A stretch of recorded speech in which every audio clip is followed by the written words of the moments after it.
Hi, everybody. Welcome back to the channel. Channel name Anita K. Is your head spinning? My head is spinning a little bit.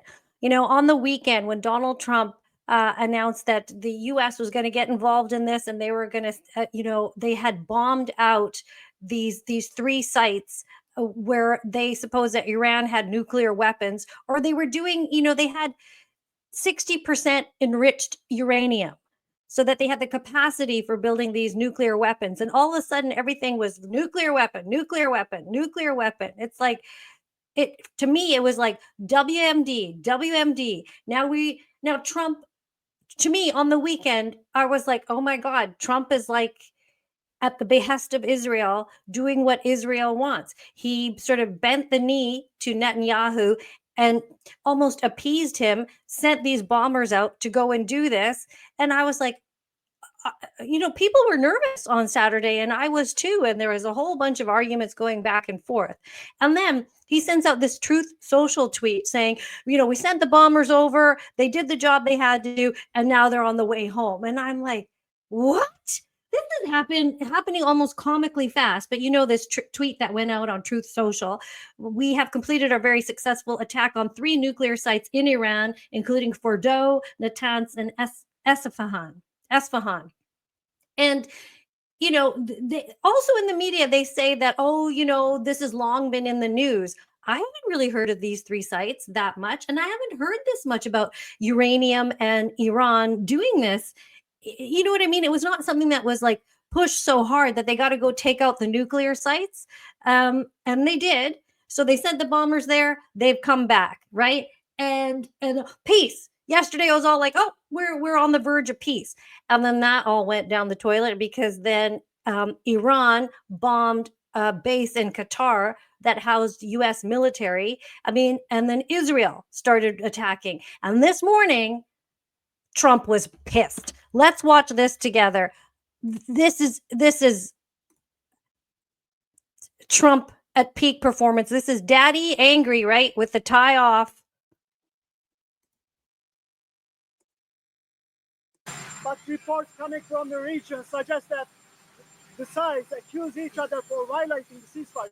So I think they both violated it.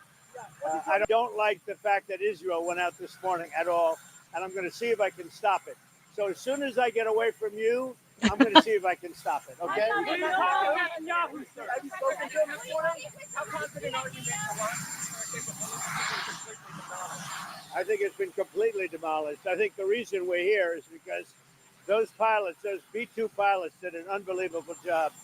And the fake news, like CNN in particular, they're trying to say, well, I agree that it was destroyed, but maybe not that destroyed.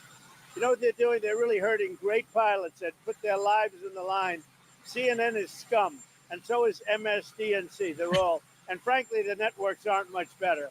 It's all fake news, but they should not have done that.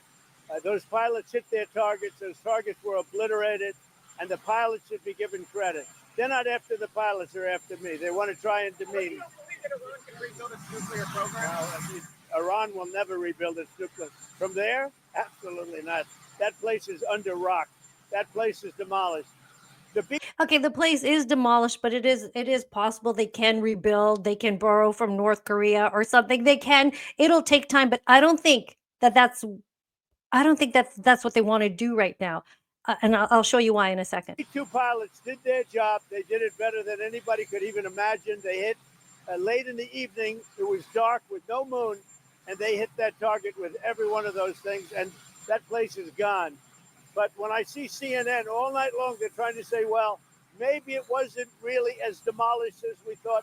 It was demolished. You take a look at the pinpricks, and you see that place is gone. And I will say, I think CNN ought to apologize to the pilots of the B-2s. I think that MSDNC ought to apologize. I think these guys really, these networks and these cable networks are real losers. You really are. You're real losers. Oh God, how I love that. I just wish somebody had the chops to come and say that to Canadians, to stand. Well, I do, but I'm not that important. But to say to Global, to CTV, to CBC, you're all losers. All the network media, you're all losers. Ugh. You're all Trump deranged. You all have an agenda. You're all fueled by whoever's paying your paycheck. You cannot see the forest for the trees. You're completely gone. All the networks. Sorry, I had to get that in again. They astound me in Canada, in the US, BBC, all over the world. Any left-wing network is useless. You're gutless losers. I say that to CNN because I watch it. I have no choice. I got to watch that garbage. It's That's all right. garbage. It's all fake news. But I think CNN is a gutless group of people. And the people that run it, nobody even knows it's been sold so many times. But the people that run it ought to be ashamed. MSDNC, a guy named Brian Roberts, he heads it. He's a disgrace. He's a weak, pathetic disgrace. Israel says that Iran violated the peace agreement and the ceasefire agreement. Do you believe that Iran is still committed to peace? Yeah, I do. They violated it, but Israel violated it too. Are you questioning if Israel is committed? Israel, as soon as we made the deal, they came out and they dropped a load of bombs, the likes of which I've never seen before. The biggest load that we've seen. I'm not happy with Israel. You know, when I say, okay, now you have 12 hours, you don't go out in the first hour and just drop everything you have on them. So I'm not happy with them. I'm not happy with Iran either. But I'm really unhappy if Israel's going out this morning because of one rocket that didn't land, that was shot, perhaps by mistake, that didn't land. I'm not happy about that. You know what? We basically have two countries that have been fighting so long and so hard that they don't know what the fuck they're doing. Do you understand that? Right on. Right on. Absolutely. I mean, I'm so happy that he said that. You know, I'm not happy with Israel. I'm not happy with Iran. I'm trying to make peace here. We've got, at least someone is saying this. You know, what do we always hear our whole lives? We always hear, oh, you can't avoid death and taxes. There'll never be peace in the Middle East. And we just kind of accept that as a thing. These people don't know what the fuck they're doing. But it was the United States, I think, a long time ago that helped cause these problems. There was, I mean, this would probably be better in another video, but Iran wants, they're very rich, obviously, in oil and minerals. And Russia, the UK, the United States was all getting in there and extracting and getting their oil. And Iran had a nationalist prime minister or leader, and he wanted to nationalize the oil there. And the West was like, no, you ain't going to be doing this. And somehow he got exiled, and then it took over, and it was like they took over all their oil and stuff. Sorry, that's going to have to be in another video, which I should research more on. But that's kind of what happened. And so and then all of a sudden we got the Shah. You got people like that. You know, it's kind of taken Iran, and look at the state that it's in now. You know, a woman is not allowed to show her hair. I mean, it's against the law to show your hair. There's very repressive stuff in Iran, obviously, and there's very sort of free, sort of modern society in there too. It's like a mix of both. But if anything, when all this was happening on Saturday and they're trying to take out their nukes, I'm like, the nukes are not the problem. Mind you, well, they are, but mind you, the US doesn't even have anything to do with this. Like, where's all the other countries supporting the Middle East? Why is the US going there? Why is the West even getting involved in all of this?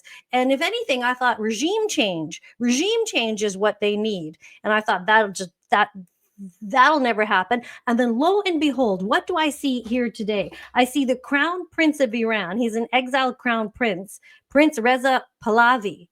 He said he's ready for a new regime. He would like to overthrow Iran's supreme leader, Ayatollah Ali Khamenei. And he had this to say. The Islamic Republic is collapsing. Credible reports indicate that Ali Khamenei's family and the family of senior regime officials are making preparations to flee Iran. The regime is on its last legs in towns and cities across the country. The military is fractured. The people are united. The foundation of this 46-year tyranny are shaking. This is our Berlin Wall moment. This is our Berlin Wall moment. This is, to me, this was such a major thing that he said, that he plans on establishing a new regime and to be the leader, not regime, but they're going more towards democracy. I find this extraordinarily important that someone like this would rise up and so quickly. Like, things are happening so quickly. By the time I put this video out, something else is going to happen. But I want you to hear more of this guy. But like all moments of great change, it comes fraught with danger. We stand at a crossroads. Yes, you do. One road leads to bloodshed and chaos, the other to a peaceful and democratic transition. The difference in these two roads depends on one factor, and one factor alone: whether the current regime in Iran is allowed to survive. Right. If the West throws the regime a lifeline, there will be more bloodshed and chaos, because this regime will not submit or surrender after it has been humiliated. It will lash out. That's right. As long as it is in power, no country and no people are safe, whether on the streets of Washington, Paris, Jerusalem, Riyadh, or Tehran. Mm-hmm.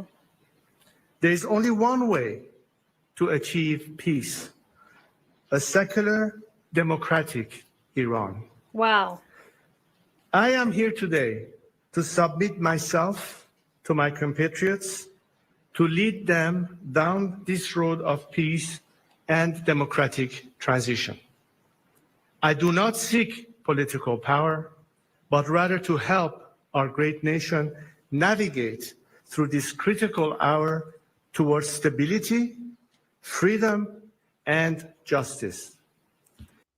So I'll link that in the description so you can watch the rest of what he says. But that's what he's trying to overthrow the supreme leader. He says right there, I'm not seeking politics, but I want to establish like some sort of, he's trying to establish a committee or something there so that people in the military, some organization of citizens, of scholars, of businessmen, of people who want to join him towards a free and democratic, secular Iran. That to me is massive. All my entire life, and I'm middle-aged now, all we hear is about this conflict in the Middle East, and they're all fighting in the Middle East and whatever, and we never hear things like this. I've never heard this type of change happen so fast. We never hear these things, and it's about bloody time, because nobody wants to see peace more than people in the Middle East. And for God's sake, somebody pay some attention as to what is happening in Gaza. Those people are suffering, being denied food. The Israeli military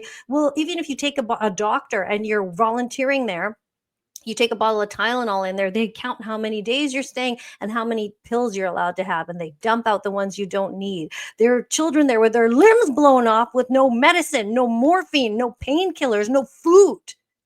This is a disaster. And if we really care about people so much in the Western world, we would be fighting to save that. We wouldn't be criticizing somebody as anti-Semitic if they happen to criticize Netanyahu. None of us are anti-Semitic. We just want to call things as we see. And for years and years, Netanyahu has been saying, "Oh, Iran is, they're very dangerous. Listen to me." And he's been a warmonger for so many years.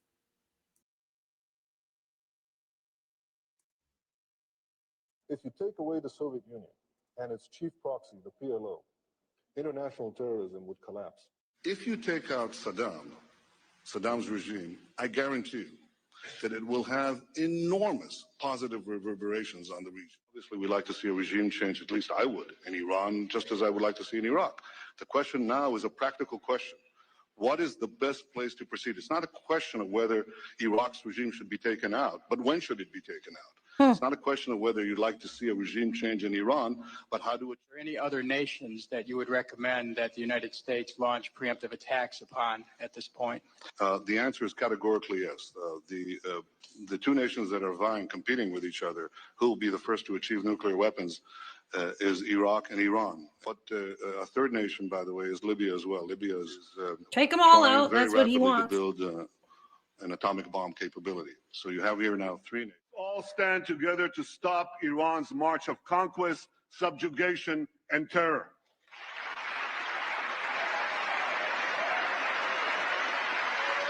This has been like his wet dream for years. I know that no matter on which side of the aisle you sit, you stand with Israel. It's a demand.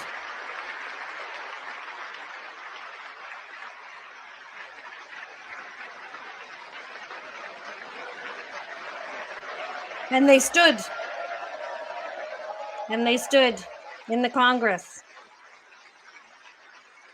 That's because I think 315 members of Congress get funding from AIPAC, a Jewish lobby. So that's why they have the U.S. by the cojones a lot, and that's why I thought that they had Trump by the cojones either, and it seemed like they did when he launched those attacks, those missile attacks. But Trump, I think, now has shown he just marches to the beat of his own drum. He calls it as he sees it. Maybe he was trying to appease Netanyahu a little bit, but I don't know. I think he was kind of doing his own thing. And it's resulted in massive changes and at least massive dialogue so far. But that's okay. That's Netanyahu over the years, right? And I feel like we are owned by him. And if you say anything, it should be so that if you question something, you should be able to speak out about it, right? As you know how I feel about medications and jabs and things like that. And if you question somebody in leadership, that is your right, and you shouldn't be called names for questioning anything. You have the right to ask those questions. Let's take a look at an old clip also, just because walking down memory lane also helps. This is a Mike Wallace interview from 1976 where he's interviewing the Shah. And the thing is, I think we're all getting hip to this now. I think I grew up my whole life not knowing who's in charge of who's in charge of what, what's real, what's fake, what actually happened, what didn't happen. And now we're all fed up. Nobody wants to fight in these forever wars and send their sons or daughters to die. We don't want to see any more bloodshed. And I'm so sick of seeing people suffer in countries that I don't go near. I don't have anything to do with it, but it doesn't mean I don't have a heart and I don't feel pain. It's troubling. It's just, come on, we're human. Okay, let's check out this interview from the Shah. It kind of just tells you who's in control of what, and it's very, it's under the surface that everyday people don't know about. Surely, Your Majesty, you're not telling me that the Jewish lobby in the United States pulls the strings of the presidency. No. Not entirely, but I think even a little too much, even for Israel interests. You think the Jewish lobby in the United States is too powerful for the interests of Israel? I think so. Sometimes they are disserving the interests of Israel because Explain. they're pushing around too many people. How do you mean pushing around? Well, pressuring. They have many means at their disposal. They are putting up pressure on many, many people. And at the end, I don't think that it will even help Israel. Why, if this is true, why would the President of the United States pay attention to that lobby? They are strong. Strong in what sense? They are controlling many things. Controlling what? Newspapers, medias, Your Majesty. banks, finances, and I'm going to stop there. Yes. And you know what? I'm going to stop here too. I mean, please keep in mind, if you're watching this video, I am no Middle Eastern expert. I think hardly any of us are. I'll actually find one and try to interview one soon. But that is my take on what's happening. I think we've marched to the beat of that drum being controlled in the Western world. And I think to an extent, Trump Probably is, but he wants to sort of free himself of those shackles and march to the beat of his own drum and do what he sees fit to do. It's a very complicated, deep subject. I'm sure you'll say in the comments, you can criticize facts or things I know or don't know, but that is just my take. I thought it was revolutionary to see that exiled crown prince Reza Pahlavi talk about a new society, new leadership in Iran. That is major. That is just major. So I'm just going to leave it there. If you like this video, please click like. Tell me what you think about Trump swearing. He never swears. Oh, God. It was just like, daddy is mad, right? Anyway, if you like this video, please give it a like, subscribe, consider subscribing to my YouTube channel, and I will talk to you soon. I also have links in the description if you're interested in gold and precious metals, New World precious metals. I have right here. Here we are. You can go see Bryce, you can go see Wade, you can give him a call if you're interested in gold, silver, any type of precious metal purchase. Just check the link in my description. Thank you for watching this video. I'll catch you in the next one.